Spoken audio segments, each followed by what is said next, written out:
السلام علیکم دوستو، آج کی کہانی کا نام ہے عدل کی قیمت۔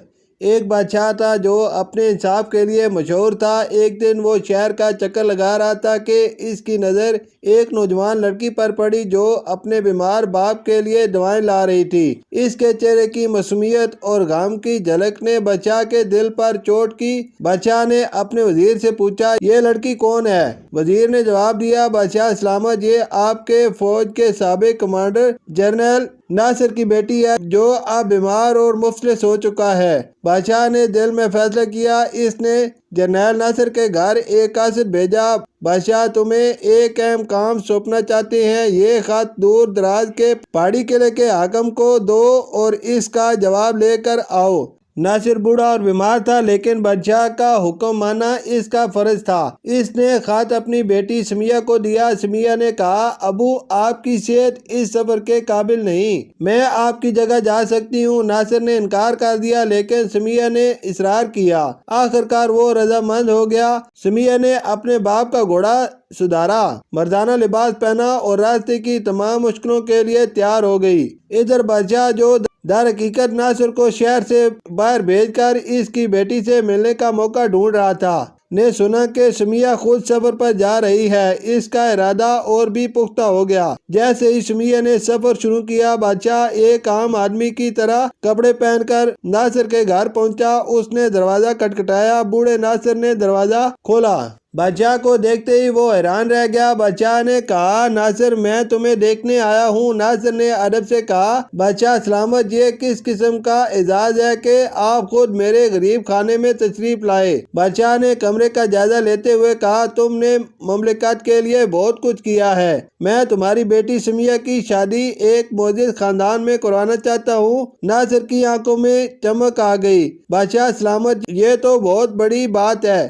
مگر سمیہ تو بادشاہ نے بات کاٹتے ہوئے کہا، میں خود اس سے رشتہ کرنا چاہتا ہوں۔ یہ سن کر ناصر کا چہرہ زرد پڑ گیا۔ اس نے بادشاہ کے قدموں میں گر کر التجا کی، مالک میری بیٹی ایک عام سی لڑکی ہے، آپ کا رتبہ اس سے کہیں بلند ہے، یہ کیسے ہو سکتا ہے؟ بادشاہ نے اپنا اصل روپ دکھاتے ہوئے کہا، ناصر تمہیں معلوم ہے کہ میری خواہش کو کوئی کیسے روک سکتا ہے؟ ناصر نے اپنے گھٹنوں کے بال سجدے میں آ کر کہا، بادشاہ آپ انصاف کے پتلی ہیں، میں نے ہمیشہ آپ کی اطاعت کی ہے، مگر آج آپ وہ کام کرنے جا رہے ہیں جو نہ شرعاً جائز ہے اور نہ عقلاً۔ اگر آپ نے میری لاچاری کا فائدہ اٹھایا تو تاریخ آپ کو کیسے یاد رکھے گی؟ کیا آپ کا عدل صرف غریبوں کے لیے ہے؟ ناصر کے یہ الفاظ بادشاہ کے دل میں تیر کی طرح چبھے۔ وہ خاموش کھڑا رہا۔ اس کے ذہن میں اس کے اپنے انصاف کے وہ تمام منظر گھومنے لگے جب اس نے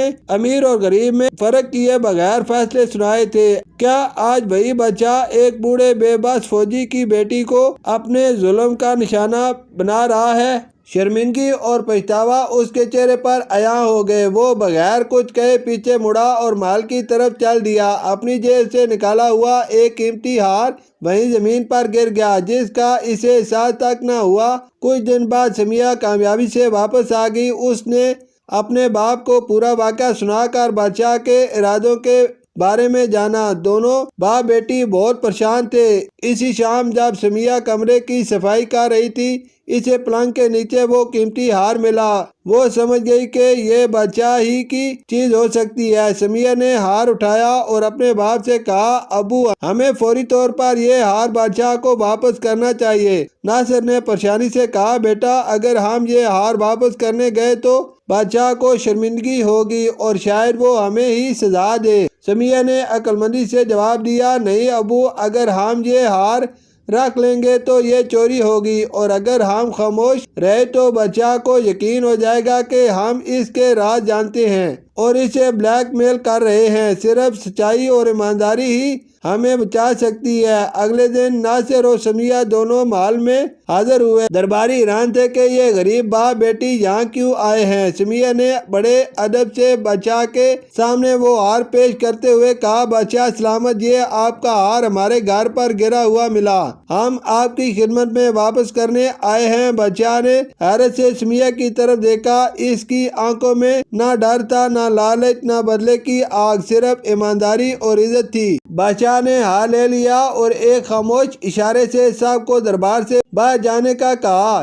جب دربار خالی ہو گیا تو بادشاہ نے ناصر اور سمیہ سے کہا، تم دونوں نے آج مجھے سچائی کا سبق سکھایا ہے۔ میں نے تمہیں نقصان پہنچانے کی کوشش کی لیکن تم نے میرے وقار کو بچایا، تم دونوں میرے لیے عزت کے قابل ہو۔ بادشاہ نے ناصر کو اس کے پرانے عہدے پر بحال کر دیا اور سمیہ کو اس کی عقل مندی پر ایک انعامی رقم دی جس سے اس نے اپنے باپ کا علاج کروایا اور ان کی زندگی پھر سے پرسکون ہو گئی۔ سچائی اور ایمانداری ہمیشہ فتح مند ہوتی ہے۔